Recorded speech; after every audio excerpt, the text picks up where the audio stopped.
اللہ رب العزت نے ان واقعات کی طرف اشارہ فرمایا جو پہلی امتوں کے ساتھ پیش آتے رہے ہیں۔ وَكَأَيٍّ مِّن نَبِيٍّ قَاتَلَ مَعَهُ رِبِّيُّونَ كَثِيرٌ فَمَا وَهَنُوا لِمَا أَصَابَهُمْ فِي سَبِيلِ اللَّهِ وَمَا ضَعُفُوا وَمَا اسْتَكَانُوا۔ تو وہن کا کمزور پڑ جانا، حوصلہ چھوڑ دینا، ہمت ہار دینا اور کمزوری اور بزدلی دکھانا، یہ معنی اس کے ہیں۔ لیکن رسول اکرم صلی اللہ علیہ وسلم نے جو اس وہن کی تفسیر فرمائی ہے وہ تفسیر بڑی عظیم تفسیر ہے۔ حب الدنیا و کراہیت الموت، یہ جو ہے نا اصل نفسیاتی کمزوری ہے، یہ اصل کمزوری ہے جو امتوں کو اندر سے کھوکھلا کر دیتی ہے۔ یہ وہ وہن ہے جو انسان کو دیمک کی طرح چاٹ جاتا ہے۔ اس کے لیے رسول اکرم صلی اللہ علیہ وسلم کی وہ جو تفسیر ہے نا اس کو سامنے رکھنا چاہیے۔ جو دوسری تفسیریں ہیں وہ اپنی جگہ پر ٹھیک ہیں، لیکن اصل وہن جو ہے وہ یہ ہے کہ انسان موت سے ڈرنے لگے اور دنیا سے پیار کرنے لگے، تو پھر وہ کسی مقصد کے لیے، کسی ہدف کے لیے اور کسی اونچے مشن کے لیے قربانی دینے کے لیے تیار نہیں ہوتا، پھر وہ ہیلے ہی تراشتا رہتا ہے، پھر وہ راہیں نکالتا رہتا ہے، کبھی کوئی کبھی کوئی کبھی کوئی۔ وما كان قولهم الا ان قالوا ربنا اغفر لنا ذنوبنا واسرافنا في امرنا وثبت اقدامنا وانصرنا على القوم الكافرين۔ یہ جو بندہ ہے اللہ رب العزت کی صحیح معرفت جس کو حاصل ہوتی ہے ایمان کے ساتھ، اور وہ مسلم بن جاتا ہے اللہ رب العزت کے لیے، اور اللہ کے سامنے اپنے آپ کو بالکل مطیع بنا دیتا ہے، انقیاد اور استسلام کی کیفیت اسے حاصل ہو جاتی ہے، تو کیسے بھی حالات ہوں اس کی نظر اپنے گناہوں پر رہتی ہے۔ ربنا اغفر لنا ذنوبنا واسرافنا فی امرنا، زیادتی ہم سے ہوتی ہے، گناہ ہم سے ہوتے ہیں، تو اللہ تعالیٰ سے وہ بخشش کی دعا کرتے ہیں۔ پہلے بھی یہ بات گزر چکی ہے، ربنا اننا آمنا فاغفر لنا ذنوبنا وقنا عذاب النار۔ جو اللہ کے بندے ہیں وہ اننا آمنا فاغفر لنا ذنوبنا وکفر عنا سیئاتنا وتوفنا مع الابرار، آگے بھی آ رہا ہے۔ تو اللہ رب العزت سے بخشش کی دعا کرنا، اور وثبت اقدامنا وانصرنا علی القوم الکافرین۔ وہ جو حضرت طالوت کے جہاں نثار تھے ان نے بھی یہی کہا، افرغ علینا صبرا وثبت اقدامنا وانصرنا علی القوم الکافرین، اور کافروں پر تو ہماری مدد فرما، اور اللہ رب العزت کی مدد سے ہی مسلمان غالب آتے ہیں، وگرنہ تاریخ یہی ہے کہ دنیا کے اندر اکثریت کافروں کی ہے، اللہ کے نافرمانوں کی ہے، زمین کے اندر اکثریت ان لوگوں کی ہے۔ تو مسلمان جو ہیں جب بھی غالب آئیں گے اللہ رب العزت کی مدد سے ہی غالب آئیں گے۔ تو ان ینصرکم اللہ فلا غالب لکم وان یخذلکم فمن ذا الذی ینصرکم من بعدہ، آگے بھی آ رہا ہے یہ، ومن نصر الا من عند اللہ۔ مسلمانوں کی مدد تو اللہ سے ہی ہوتی ہے، اور اللہ سے دعا کرتے ہیں۔ فآتاہم اللہ ثواب الدنیا وحسن ثواب الآخرہ، تو اللہ تعالیٰ ان کو دنیا کا بدلہ بھی عطا فرماتے ہیں اور آخرت کا بہترین بدلہ بھی اللہ رب العزت ان کو عطا فرماتے ہیں۔ آخرت کے بدلے کے ساتھ حسن ثواب الآخرہ، اچھا آخرت کا بدلہ، اور ثواب الدنیا، دنیا کا بدلہ۔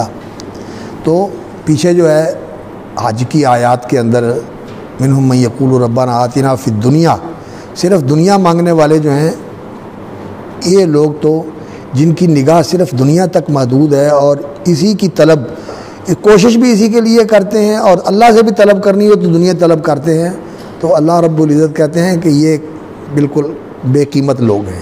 فَأَعْرِضْ عَمَّنْ تَوَلَّىٰ عَنْ ذِكْرِنَا وَلَمْ يُرِدْ إِلَّا الْحَيَاةَ الدُّنْيَا ذَلِكَ مَبْلَغُهُم مِّنَ الْعِلْمِ۔ ان کی تو سوچ ہی یہاں تک ہے، کوشش بھی یہیں تک ہے اور طلب بھی یہیں تک ہے۔ یہ لوگ تو کسی جو کہتے ہیں نا کہ کسی جگہ کھڑے کرنے کے قابل نہیں ہیں اور کسی جگہ کام آنے والے نہیں ہیں، یہ کھوٹے لوگ ہیں، ان کی اغراض جو ہے نا یہ انہی کے غلام ہوتے ہیں۔ ہاں، جو قربانی دینے والے لوگ ہیں نا دنیا کے ساتھ آخرت کو بھی سامنے رکھیں، اور آخرت کے لیے انسان قربانی دینے والا ہو تو پھر انشاءاللہ العزیز وہ لوگ قربانی دینے کے لیے تیار ہو جاتے ہیں۔ واللہ یحب المحسنین، اور یہاں بھی پیچھے بھی المحسنین کا ذکر آ گیا ہے، والعافین عن الناس واللہ یحب المحسنین، اور یہاں بھی احسان کا ذکر فرمایا ہے۔ تو اسی طرح سورہ بقرہ کے اندر بھی وَأَحْسِنُوا إِنَّ اللَّهَ يُحِبُّ الْمُحْسِنِينَ حَقًّا عَلَى الْمُحْسِنِينَ، یہ احسان کا ذکر وہاں بھی آتا رہا ہے۔ تو یہ جو دین کا اعلیٰ ترین مقام ہے یہ یہاں تک پہنچنا یہ اصل مطلوب ہے انسان سے، کہ انسان جو ہے اس درجے تک پہنچے۔ اسلام سے شروع ہوتا ہے، ایمان سے آگے بڑھتا ہے، اور احسان کا مقام جو ہے وہ اعلیٰ ترین مقام ہے اس دین کے اندر۔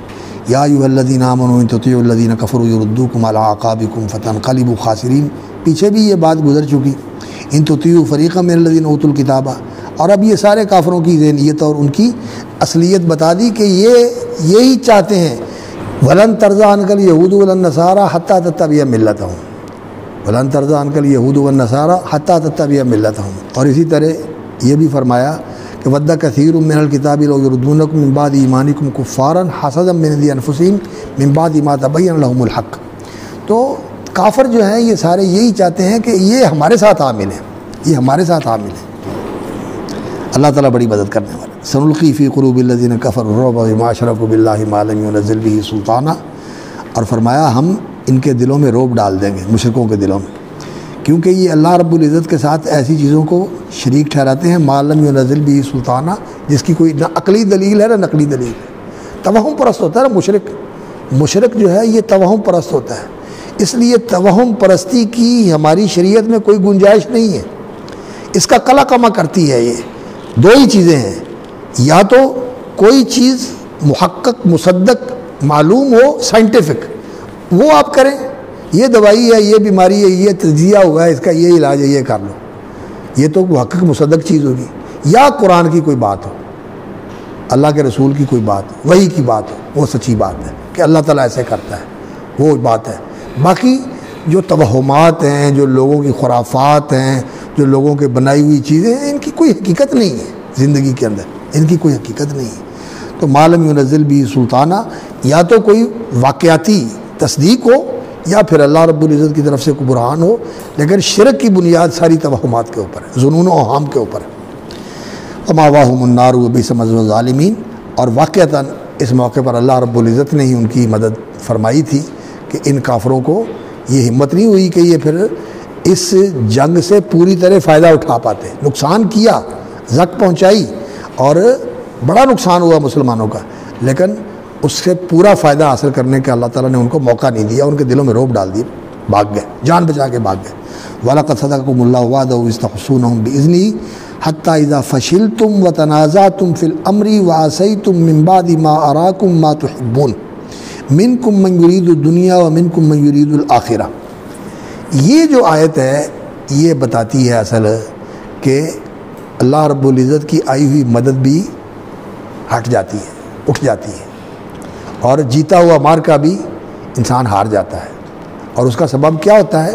اس کا سبب یہ ہے وَلَقَدْ صَدَقَكُمُ اللَّهُ وَعْدَهُ إِذْ تَحُسُّونَهُم بِإِذْنِهِ، اللہ نے تم سے وعدہ سچا کر دیا جب تم ان کو کاٹ رہے تھے، ان کے گلے کاٹ رہے تھے اور ان کو تہہ تیگ کر رہے تھے، بِإِذْنِهِ، اللہ کے اذن سے، یعنی اللہ رب العزت کی مشیت بھی اس میں کار فرما تھی اور اللہ رب العزت کا اذن بھی تھا اس میں، یعنی اللہ کے حکم سے یہ ہو رہا تھا کہ تم ان کے اوپر اس طرح جو ہے نا غلبہ پا رہے تھے، اور ان کے اوپر جو ہے نا تمہاری دھاک بیٹھی ہوئی تھی، اور ان کے بندے گر رہے تھے، ان کا جھنڈا جو ہے جو پکڑتا تھا وہ گر جاتا تھا، جو پکڑتا تھا وہ گر جاتا تھا، جو پکڑتا تھا وہ گر جاتا تھا، اور 22-23 آدمی ان کے گرے، اور وہ بھاگنے کے لیے تیار ہو گئے، اور وہ بھاگنے کے لیے میدان سے بھاگ کھڑے ہوئے۔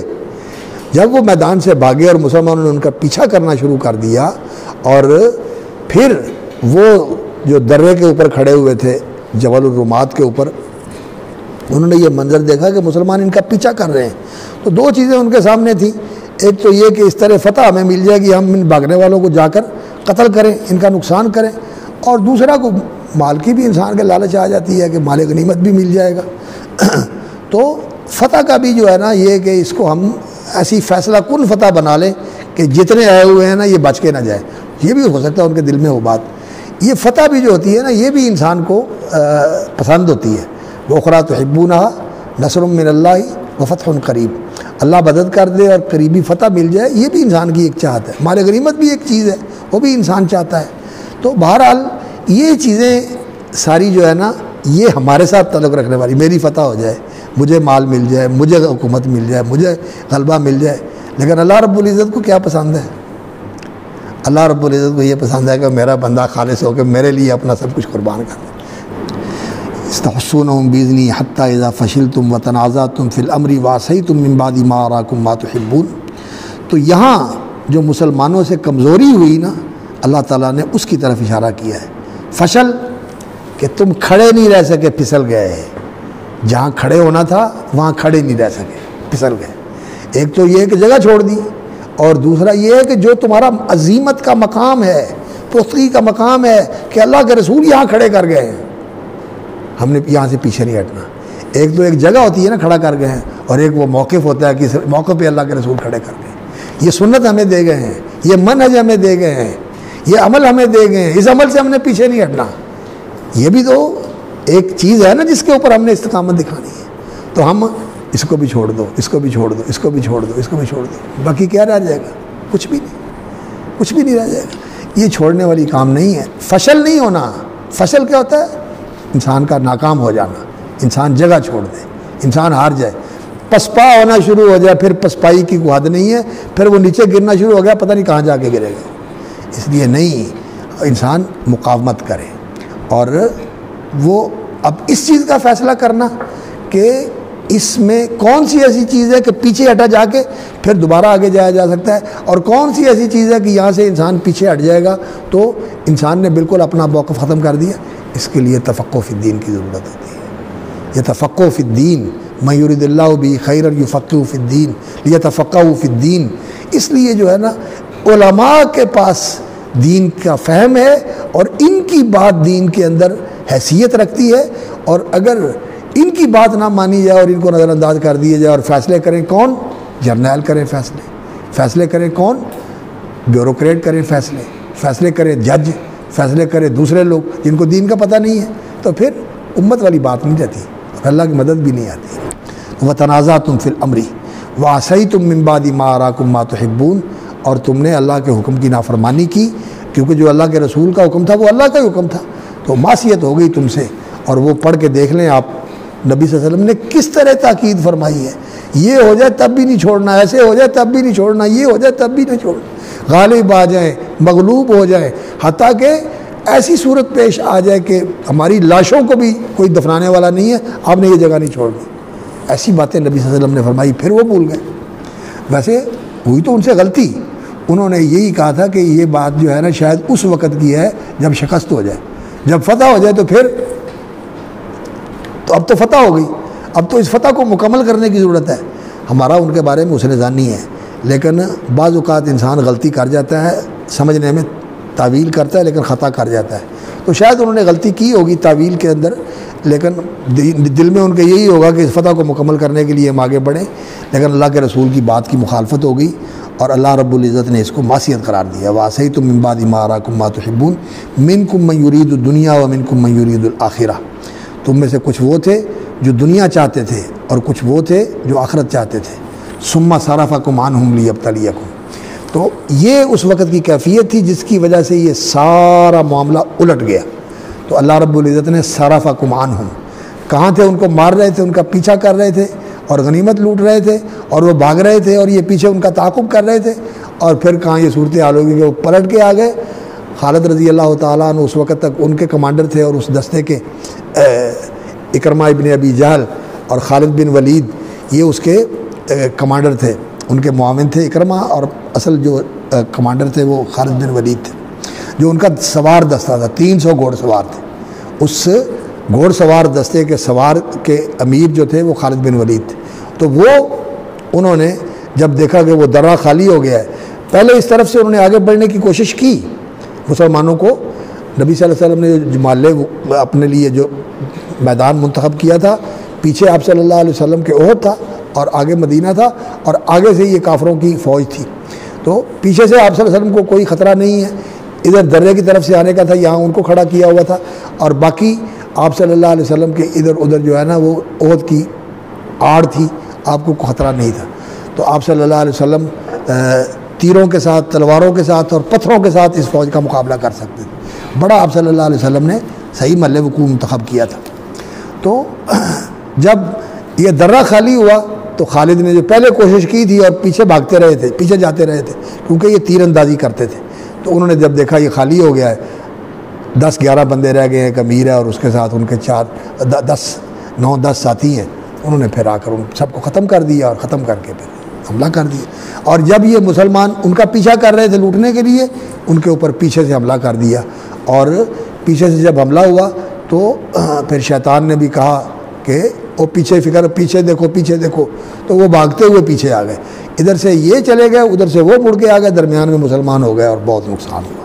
تو ثم صرفکم عنہم لیبتلیکم وَلَقَدْ عَفَا عَنکم، لیکن یہ سچے لوگ تھے، کھرے لوگ تھے، اس لیے اللہ رب العزت نے ساتھ ہی غلطی کا ذکر فرمایا لیکن ساتھ ہی معافی کا بھی ذکر فرمایا، وَلَقَدْ عَفَا عَنکم، اور اللہ نے یقیناً تمہیں معاف کر دیا، وَاللَّهُ ذُو فَضْلٍ عَلَى الْمُؤْمِنِينَ، اور اللہ اہل ایمان کے اوپر بہت فضل فرمانے والے ہیں۔